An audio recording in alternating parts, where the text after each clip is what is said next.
in the Rainbow Factory, where your fears and horrors come true. In the Rainbow Factory, where not a single soul gets through. Scootaloo! Get up! Get up now! Hurry, Scootaloo! Wake up! Wake up! Scootaloo shook her head, briefly wondering where she was and what was happening. In a flash, it all came back, and she jumped to her feet. Aurora was shaking her, fright encasing her face. The suits were starting to approach the two now, tasers and shackles up and ready. Scootaloo! They're coming for us! What do we do? Scootaloo looked for an opening. All the doors were blocked, except for one. On a scaffolding, the suited ponies were slowly approaching, not rushing in order to prevent the fillies from freaking out. Fear was their tool. Scootaloo spun around, looking for an exit. There was only one, she realized. I have a plan, she whispered to Aurora. What's that? What's that? Clear, fly, fall, complete.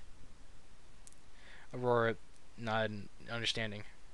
Her eyes widening. She repeated louder now, so the other frightened fillies could hear. Clear, fly, fall, complete. Got it? 1, 2.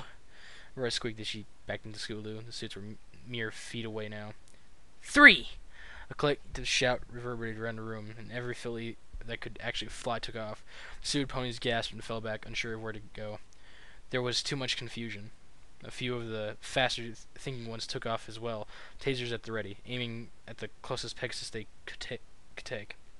Step 1, Scootaloo screamed. Clear! With her command, the failure started targeting the dark ponies in droves. Hooves connected with heads, and while some of the students fell lifeless to the floor, the majority of the casualties were suited ponies. Scootaloo and Aurora landed on the scaffolding right by the door and reached it to open it. It was locked. Oh God! What do we do now? Aurora cried. We're still unclear, she shouted, turning around and bucking the door. Aurora followed her, focusing the brunt of her blows on the part of the wall where the latch would be. Rainbow Dash on the other side of the scaffolding recovered from her initial shock of the rebellion, and noticed Scootaloo pounding on the door. Kill her! She screamed at the other important-looking ponies. Kill her! She started to gallop towards the fillies, forgetting her wings momentarily.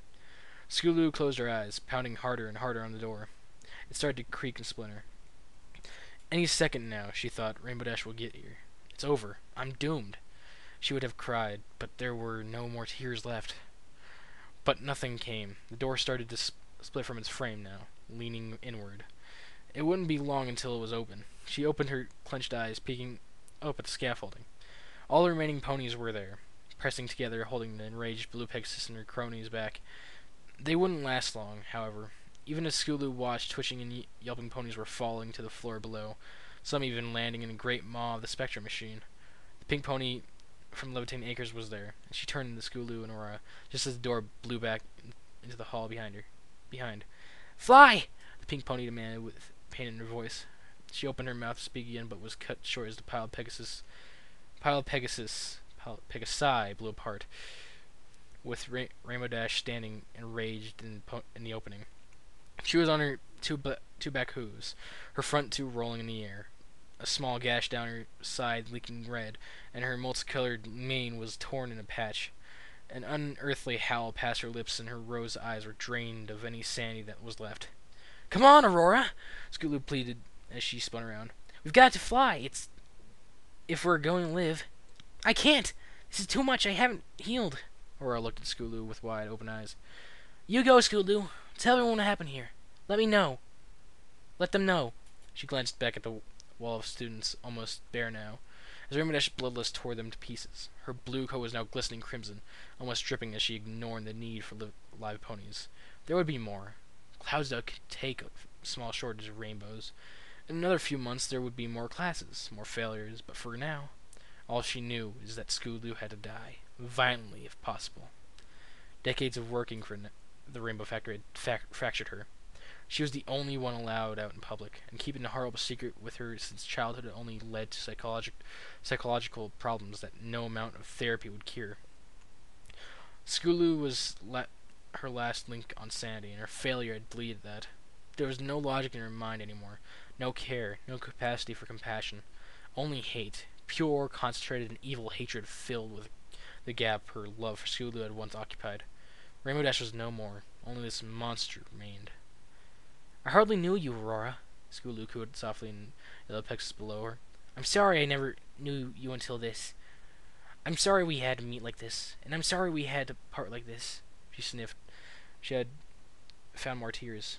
Any meeting of a friend is a welcome meeting, Aurora reassured her. Now, you're the other pony. Fly, Scootaloo, fly! Goodbye. Goodbye, Aurora. With that, Scootaloo levitated and spun around, looked into the yellow pony's eyes one last time, and launched down the cramped corridor. She had no idea where she was going, but any chance at freedom was one she had to take. Aurora blinked a couple times, standing in front of the door. Rainbow Dash would have at least one obstacle in her way to Scootaloo. The blue pony tossed the last of the other students over the scaffolding and slowly walked towards Aurora. How cute! You think that you, a useless broken pile of manure, could possibly stand in my way? You really make me laugh. None of you can compete with the awesome power I have. Love can overcome all evils in this world. Aurora straightened herself in rebellion as Rainbow Dash stopped in front of her.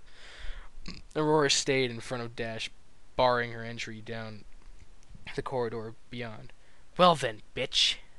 Let's see if love will overcome this. With that, Rainbow Dash grabbed one of Aurora's bandaged wings and pulled it, tearing it off of her completely.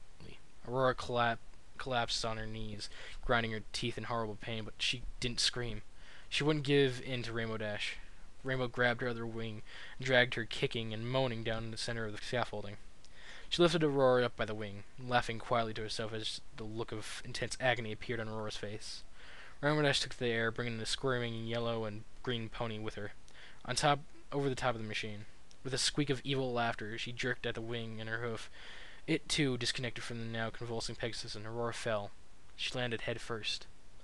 The door on the scaffolding closed with a gust of wind, just as the machine began pumping out the brightest greens and yellows it had ever produced, and there was no one around to see it. Scootaloo glanced backwards momentarily, her heart pounding. Noise of the constant thump, thump, thump drowned out any other sound in her head. Her ears throbbing along with it. The corridor was just like the one that led to the theater room, cramped with dozens of obstacles jutting out in random intervals. Straight behind her, maybe 500 meters now, the bloody mare that used to be Rainbow Dash was cruising along herself. Both Pegasi were completely straight, hooves forward, wings beating at an impossible count. One trying to escape, the other to capture. Scootaloo looked forward again, focusing on what lay ahead of her. That's all that matters, she thought. What's ahead of me? There's no changing what's behind me. Ignore it. Focus. For the second time in as many days as a flood of instinct overtook Scootaloo, and despite the terror she felt in her body, the sorrow that had surrounded her, and the evil behind her, her worries melted away, and the thought of flying encased her very being.